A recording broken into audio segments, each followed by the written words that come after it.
Thank you so much, Brian. I really appreciate As you. As Brian has indicated, I am indeed the resident psychologist at the Center for Digestive Diseases and Liver Health. I'm privileged to know Dr. Sparako on a personal and professional level. And I thought maybe just to get started, before I go into some of the somber elements of, managing uncertainty, I will just say a few words that resonated with me the moment Dr. Levy or Brian made the decision really to invite me to be part of this space.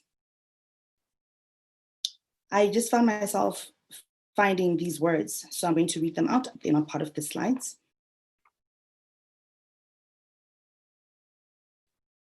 How rainbow must a rainbow nation be? How at ease should a nation in chaos be? Where do we find the strength to be calm before a great and mighty storm?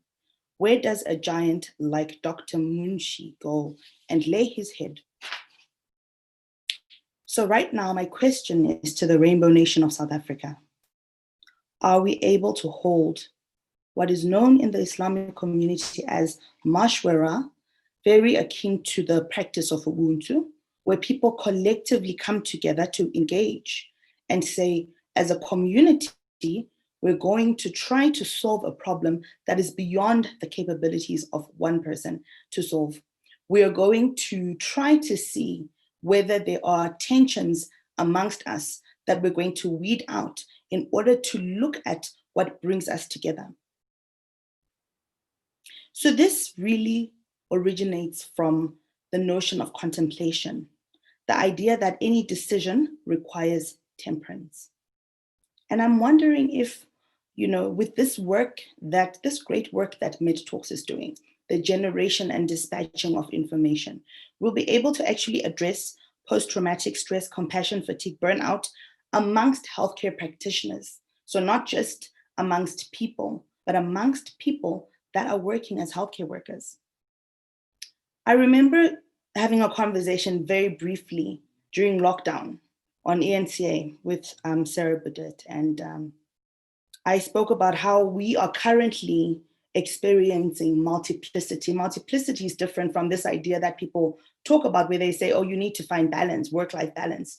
Instead, we need to have integration because we are having multiple states, so we are essentially on different planes and experiencing something multidimensional, which is those states that I spoke about at that time, the states of healing, the states of recovering, states of overcoming, but also states of brokenness. So we should admit that we are healing. I found myself appreciative of the previous speaker because he was speaking of posterity. And he was saying it doesn't matter at which age or which stage you begin to invest, but you should. And he was actually the whole time speaking of how uncertain things are when it comes to financial literacy or financial management. And this is something we can begin now. So I'm definitely grateful and privileged to be part of this particular platform.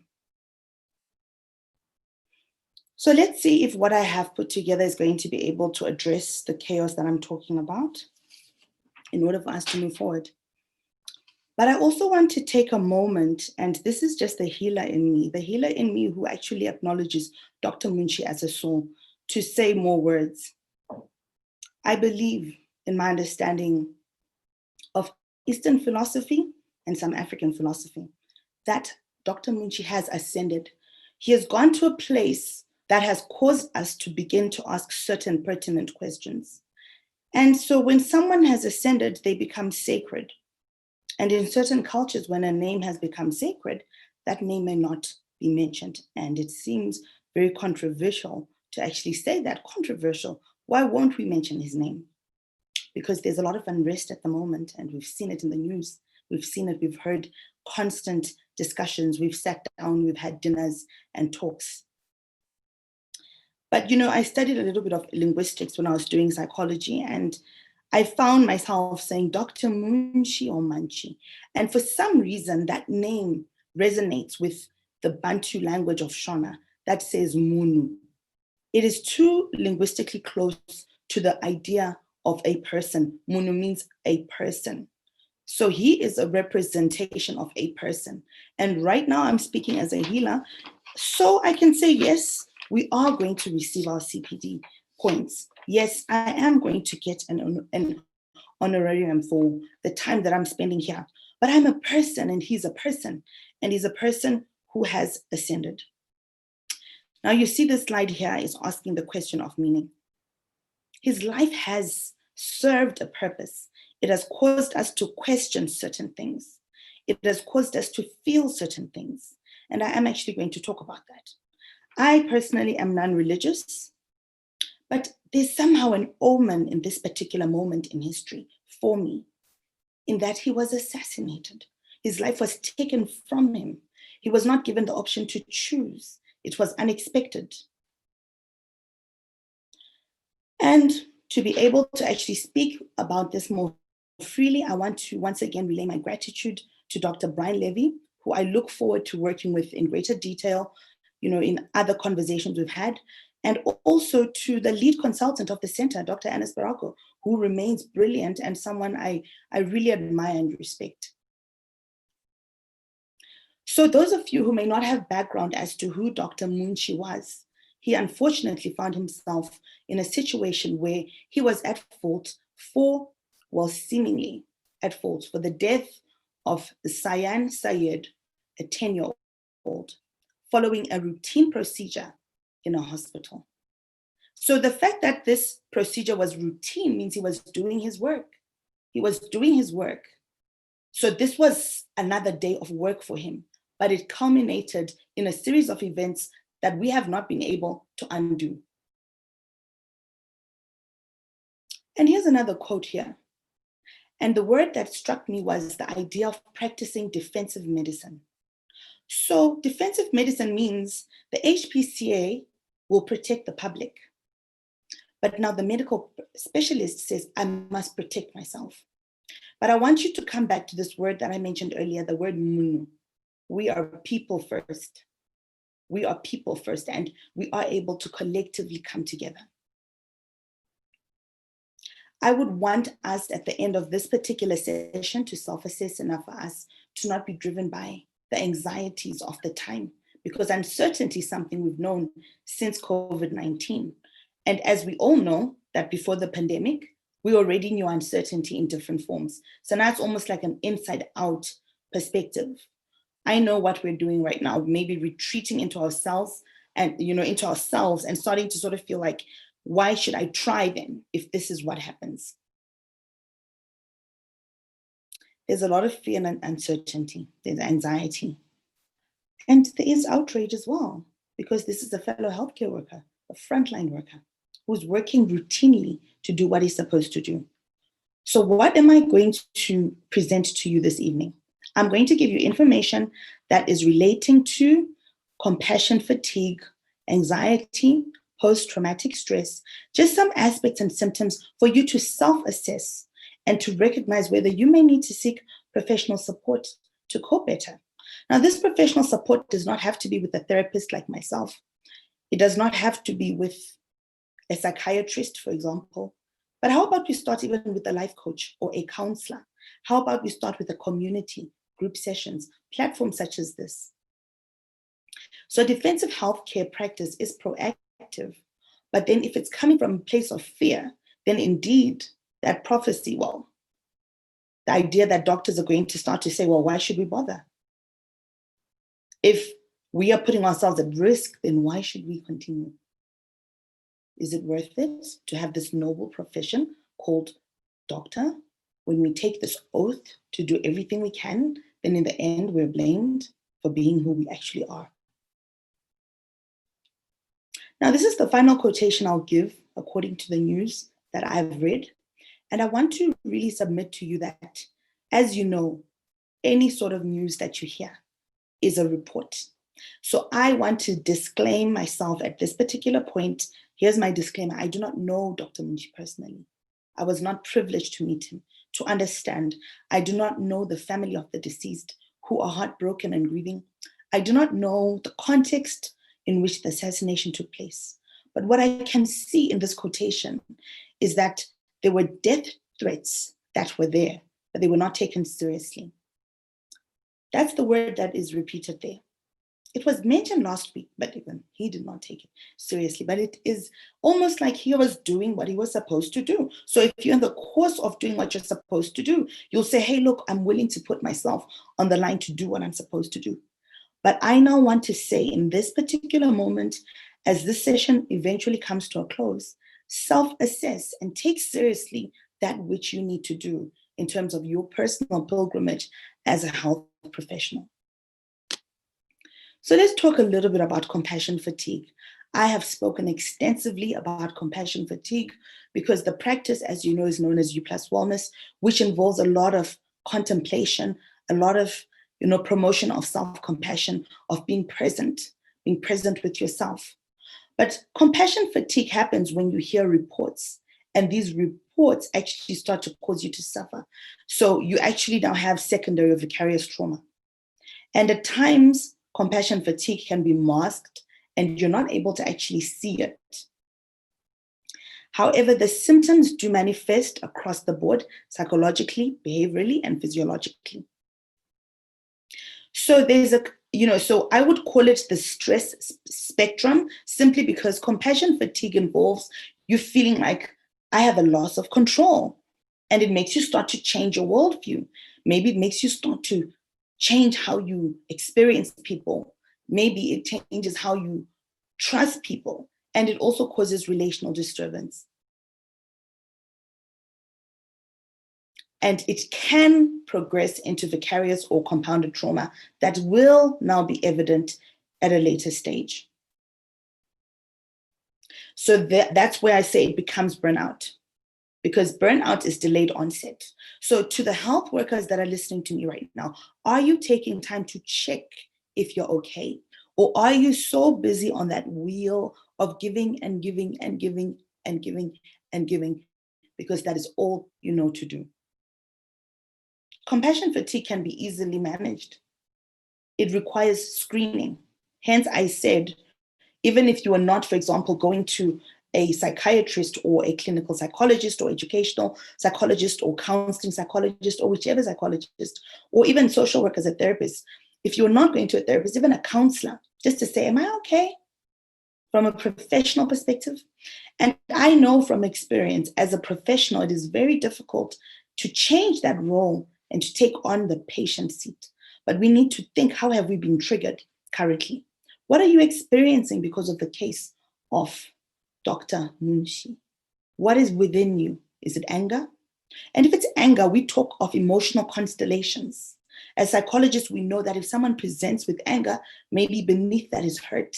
Maybe beneath that is sadness. Maybe beneath that is shame. So we understand emotional constellations. So you want to sometimes just go and check yourself. And here's the thing. It's so easy for us to say, I've cut my arm, or I've got a snake bite, or I'm feeling so unwell. Let me go and see a surgeon.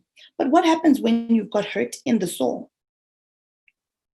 Compassion fatigue manifests itself as sadness and grief, the somatization, where you feel actual physical sensations in your body, and then addiction, where you start to self-medicate. These things happen.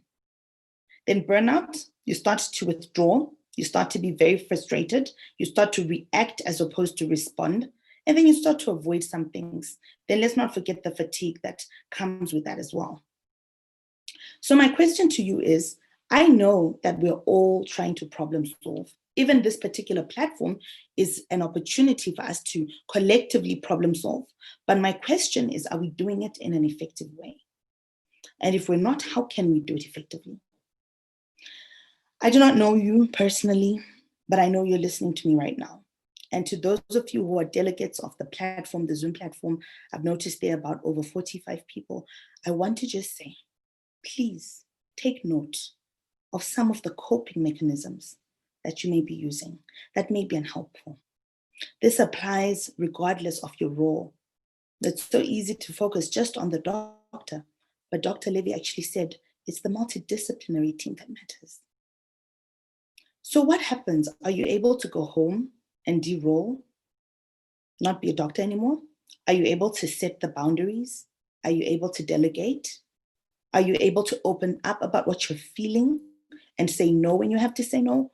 That particular type of self-care.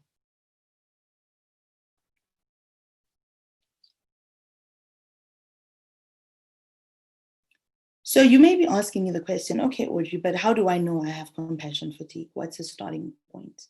Well, maybe you're feeling indifferent to other people suffering, or you yourself are suffering due to prolonged exposure to other people's traumas in the context of care. These are some of the behavioral symptoms.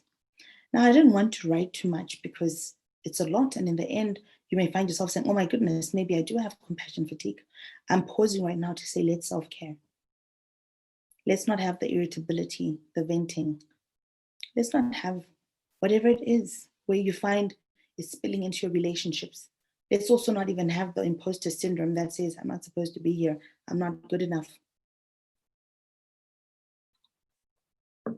And I was so touched by a conversation I had with Dr. Sparako, who mentions that she saw Dr. Munshi 30 minutes before he passed away. And I looked at her and I realized something about her. She has the ability to see beyond race. So I'm not here to say all lives matter or Black lives matter, or I'm just here to say you're a person. You are a person first. And so can you take time to take care of yourself? We need the treating team, and we need an effective multidisciplinary team. We need people to step out of the shadows, as Dr. Sparako says, because she said it to me repeatedly, Audrey, the psychologists are in the shadows. Why are they in the shadows when it comes to the MDT? So maybe this is a message to those in the mental health space. Let us come out of the shadows. And I hear a lot of people say, well, I'm not licensed with HPCSA. I'm not this. I'm not qualified with this. But if you know that you somehow are interested in carrying that therapeutic stance and you're able to make an effective contribution as a lay counselor, go ahead. Because there are symptoms that you will experience. And now I also want to make it very clear that the screening aspect is important because symptoms manifest differently in different people. As you know, socialization plays a role, the nature-nurture question. So since socialization plays a role, the way that your compassion fatigue may manifest will be different, just as depressive and anxiety symptoms in high-functioning people manifest differently. So socialization and the innate traits of the person. And I've already mentioned that high-functioning people are the ones that actually are commonly known to experience anxiety and depression. So right now, yes, it's an uncertain time, but how do we manage? We manage by slowing down and taking the breaks that we need to, because we have to take care of ourselves first. I have a mentor who's constantly saying to me, be kind to yourself. And as you know, the problem with a person who carries a message is that at times they forget their message. There are times that I've not been kind to myself, overworking. And I'm sure I'm echoing the sentiments of many doctors that are here, and not just doctors, but all healthcare workers, putting ourselves on the line because we must work. But now I'm saying, how about we slow it down a little bit and try to move towards what is known as compassion satisfaction. This is where you start to experience more gratitude. You appreciate your experiences. You've developed a unifying life philosophy based on your suffering and the suffering of other people around you. You find yourself experiencing pleasure in your work. And it's now more about job security, moving towards job satisfaction. So it's not just job security, but it's job satisfaction. It's a vocation. You're in love with what you do. And so if you're a person who's here right now going, okay, actually, I'm not in love with what I do right now, then how about taking that break to pause, to reflect, to contemplate, regardless of what it costs you, because your life is precious. Just as the life of Dr. Munshi is echoing to us and saying, your life is precious and sacred. I actually did a live the other day and I said we didn't fill an application form to be born. We found ourselves thrown into a context, found ourselves in something we did not begin. It's not like you stood in line somewhere and you said, I'm next on planet Earth. No. So what I want and what I hope to have inspired and instilled within you is that may you just start sounding more like yourself. I am promising that to myself. And when I had dinner with Anna the other day, I promised her that. Because she said, be careful, Audrey. It's easy to be angry. But it's much better to be temperate and to sound like yourself. So I'm going to end this with this particular reflection from Miles Davis. It takes a long time to sound like yourself. So let's work on our crafts, the specializations we have, but in such a way that we're owning the space and the space is not owning us, and that we're being kind to ourselves, and that we're giving ourselves time to contemplate seriously. Thank you very much.